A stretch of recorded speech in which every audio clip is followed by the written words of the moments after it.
Ito ang programang Bawal ang Pikon. Get it straight with Daniel Roson. Kasama po natin Dr. Renato Solidum Jr., Director po ng PBOX. O kailan dapat na lumikas yung isang... kasi kagaya ngayon, hindi lang naman po yung mga may bahay, mga residential, pati yung mga eskwelahan na nakaapak dyan. Problema din ng DepEd yan di ba? Parang, yung ikaw naman na magulang, problema mo din. Paano yung nasa eskwelahan yung anak ko, di ba?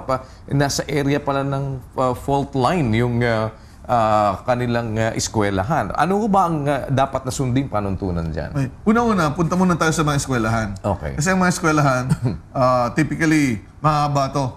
Yes. So, ganito yan. Yung isang eskwelahan, nasabihan namin na may fault. Kung itong pahaba ng eskwelahan, sa gitna ng pahaba, yung fault. So, talagang... Abandon mo na yan. Talagang tinibag yun. Okay. Madali yun. Alright. Pero kung ito yung eskwelahan at the please, kunti lang na bahagi ng eskwelahan ang nasa fault, pwedeng tibayan mo yung ilang bahagi ng eskwelahan, sirain mo yung tinatamaan ng fault, no? Or, kung hindi mo sisirain, gamitin mong storage area. Ginagawa nyo na ba ngayon yan sa mga eskwelahan? Yan, tama yun. Sinabi na namin yan sa mga eskwelahan. Sinabi na ninyo, pero alam nyo, iba naman yung sinabi yung sa... DepEd, ang ginawa ng DepEd at ginawa ng mga eskwelahan na nasabihan, yung mga public schools, no? Na talagang totally inabandon nila yun. At yung ibang mga bata ay nilipat nila sa ibang mga school buildings, no? But it doesn't seem na ang gobyerno ho ngayon, especially dito sa Maynila, ay ganoon kahigpit pa rin sa pag-inspect as to whether a certain building, a certain structure, pumasok doon sa panuntunan na dapat magawa sa building code. Ibang usapin yun. Dapat talaga ang mga eskwelahan, lahat ng building actually ng bahay ay dapat sumusunod talaga sa ating building code. Hindi ba kayo ngayon nagkaroon ng coordination with like sa iba't ibang mga natin na dapat itong area na to, check nyo na ngayon kung ano yung Actually, mga building na yan. Ang recommendation natin dalawa. Nung pinalabas natin ang atlas, sinabi natin sa DepEd and appeal sa lahat ng school administrators, public and private, tumingin na kayo sa atlas, tingnan nyo kung inyong mga gusali ay nasa taas ng photo, hindi. Okay? Pangalawa, dapat isipin rin natin, malapit o malayo sa fault, dapat matibay ang ating mga building, dapat nagpapa-inspect sila sa mga inhinyero. Alright. So kung nakaapak ka sa fault line, dapat ka na umalis talaga. Okay. Kung ba, ikaw, resident... Sa ordinaryong bahay na to, no? Bahay to, alba, sa bahay na, nakaapak yan sa sa fault line mismo. Sabihin mo na, titibayan mo to, kahit na tibayan, nakaapak ka sa fault line. Ideally, dapat lilipat sila. Okay. Lalong-lalo na kung ito bahay mo sa gitna, tumama yung fault. No choice na. Yung iba naman, may mga bahay na super laki. May mga mayaman. May mga tinamaan silang portion.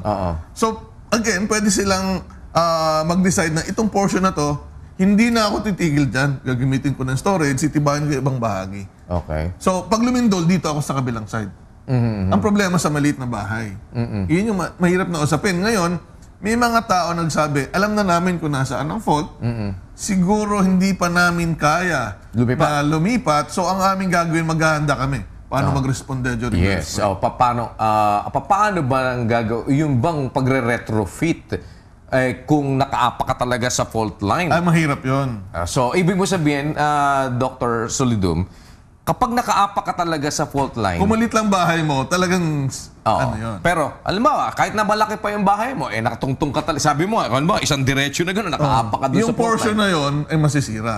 At kung it so happen na sa gitna ng bahay dumama yun, ay yung gitna ng bahay mo masisira. Biyak ka. Paano ba ang galaw niyan? Ganun? O paano bang... Okay. O palubog? Maganda ang tanong yan. Daniel, kasi yung iba, pag nanood ng pelikula... Yung San Andreas. Nakita ko yung San Andreas, parang ganito. Panoorin mo yun. Parang... Hindi yun totoo na bumubuka ang fault. Okay. Walang fault na bumubuka at nangangain ng buong bahay. Walang Bakit hindi nyo yan, na huwag nagpapaniwala sa mga pelikula?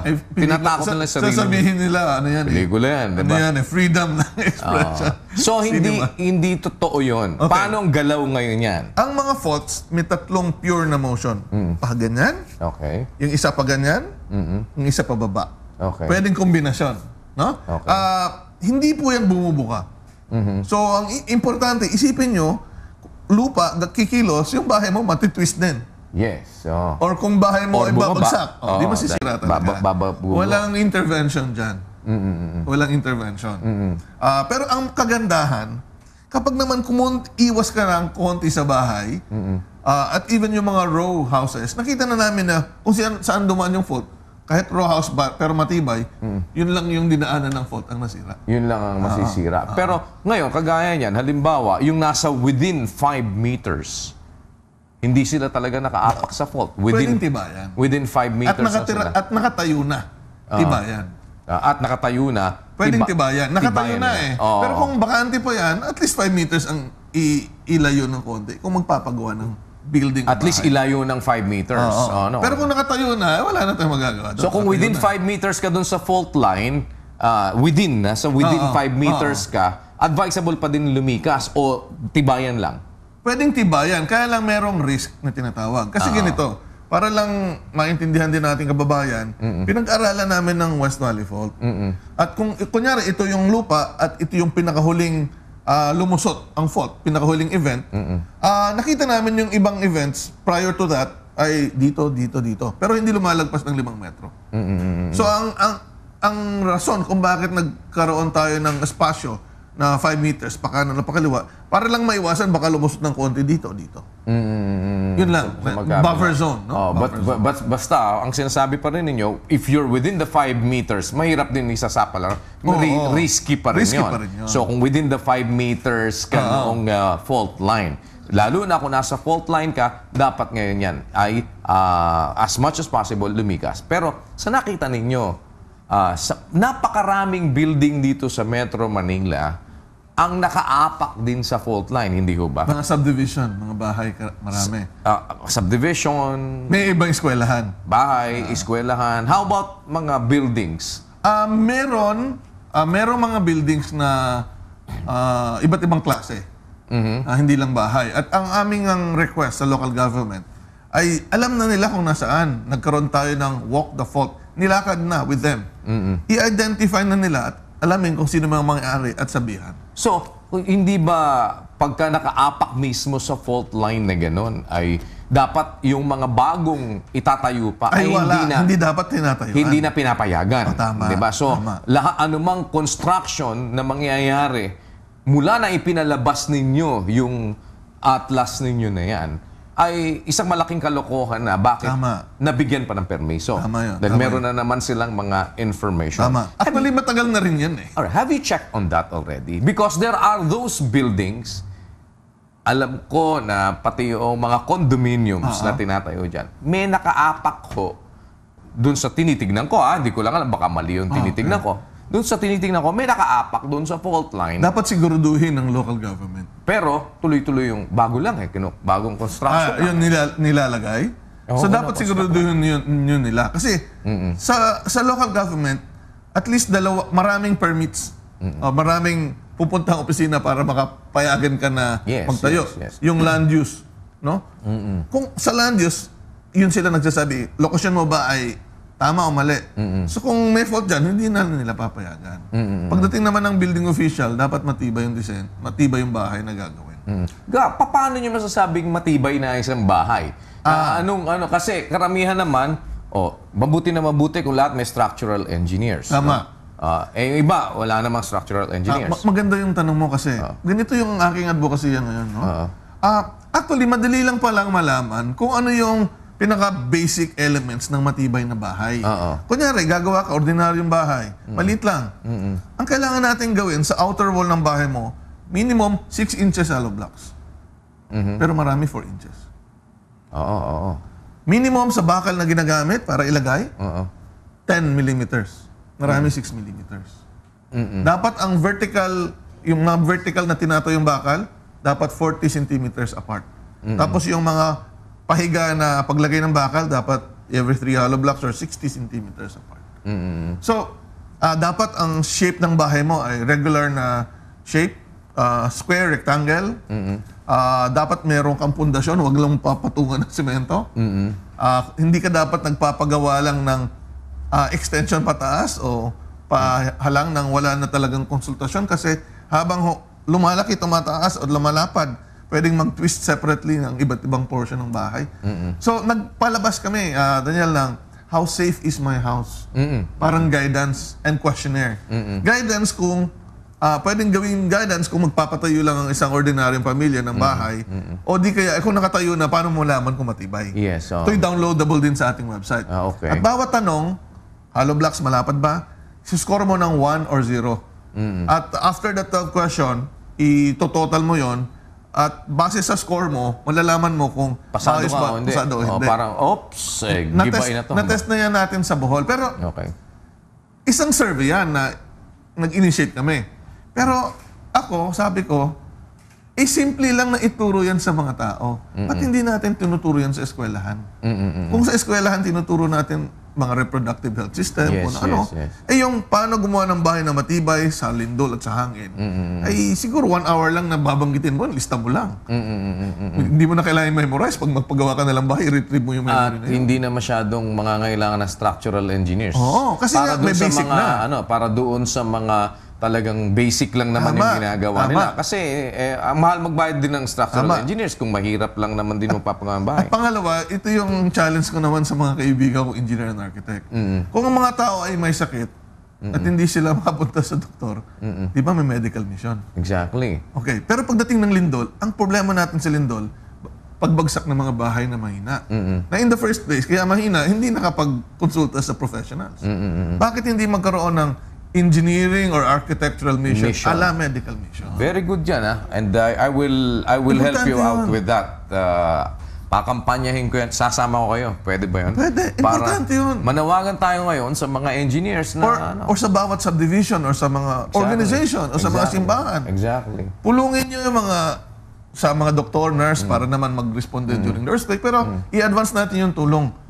Ipulong nyo, i-organize nyo mga engineer, architects, pumunta sa iba-ibang lugar, inspect mga bahay, magbigay ng prescription na anong pwedeng gawin para maging matibay. Alright. So, yung mga nire-retrofit lang ho na nakaapak sa within 5 meters ng fault line, kasi usually hindi na aalis yung iba, di ba? Sabi nyo, very risky. Pero when it comes to retrofitting, yung sabi nyo nga, kung 4 inches lang, papaano ang pinaka mas kasi iba, 'di ba, sa atin sa probinsya nilalagyan ng parang yung suhay, 'di ba? Or nilalagyan ng tukod or things like that. Ano ang pinakamaganda doon? Kunyari walang fault basta bahay lang. Yes.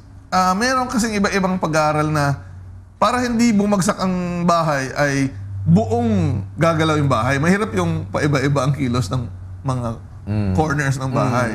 So iniisip na pwede bang gamitin yung chicken wire, yung ganito? Yes. Ibalot mo yan. Oo. Tapos, ipasok mo din tapalan mo. Para buo ang kilos, mapapatibay yun. So pwede rin yun na parang inirap mo siya ng chicken wire. Yung iba nga, na pinatungan. Sa Japan nga, tinitesting, parang meron kang bubble wrap Bubble wrap. Ano mas madaling gumuho? Mataas, mababa? Kasi mayroong mga question ko minsan dyan. No? Dahil, sabi niya, ito, hindi. Kasi usually, ang tendency, pag mataas yan, mas madaling gumuho. Dapat mababa. Depende. Kung malapit sa fault, kunyari, gagalaw ang West Valley Fault, ang kilos niyan, mabilis. At everything equal. Pero may maikli, may mid, saka high-rise. Everything equal, ang mas gagalaw dyan, yung mababa. Bakit? Kasi magaan sila. Parang galit ka sa isang tao, yuyugugin mo isang tao. Pag mas malaking tao. Mas malaking tao at mataba ang hirap. Pero pag pandak sa kapayat, ang dali.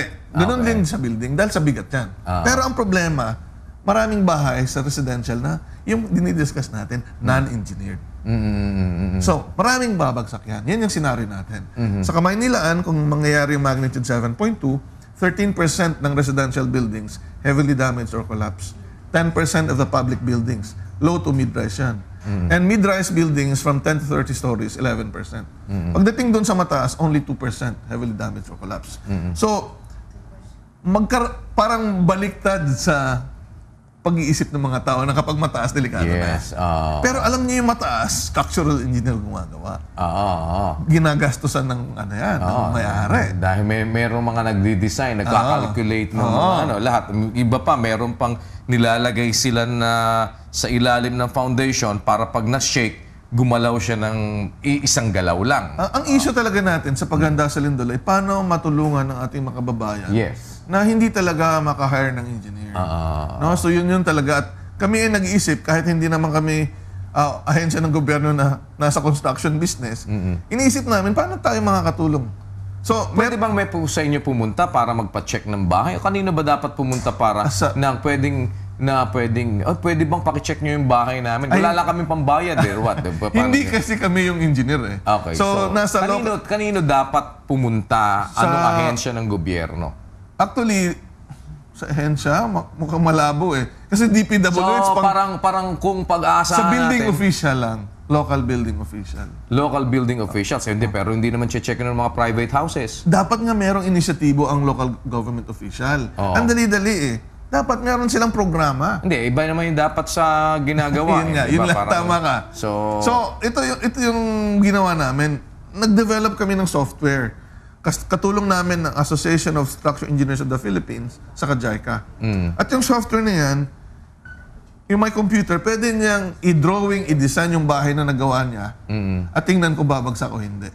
Kasi pwede mong retokehin yung lapad ng bintana mo, ng mga materyales para makita mo kung matibay o hindi.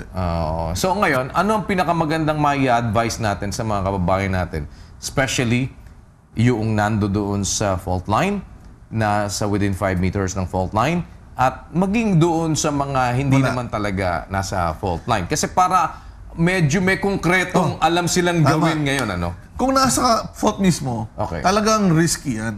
Ang ideal ay lumipat. Okay. Kung nasa labas, malapit o malayo, nasa labas ng buffer zone, 5 meters at least, dapat matibay ang bahay natin.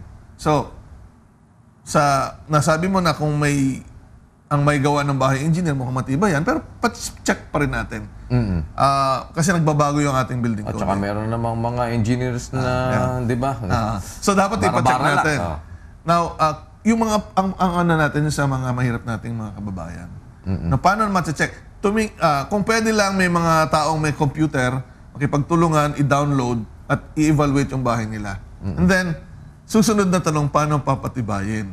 Yun yung kailangan na natin ng puso. Kailangan natin ng ang mga engineer and architect na magkaroon ng mission na ayusin yan. At yung mga pwedeng tumulong sa simbahan, mga korporasyon, after a major disaster, tumutulong tayo, like sa bagyo, pero pagdating ng lindol, i-advance na natin.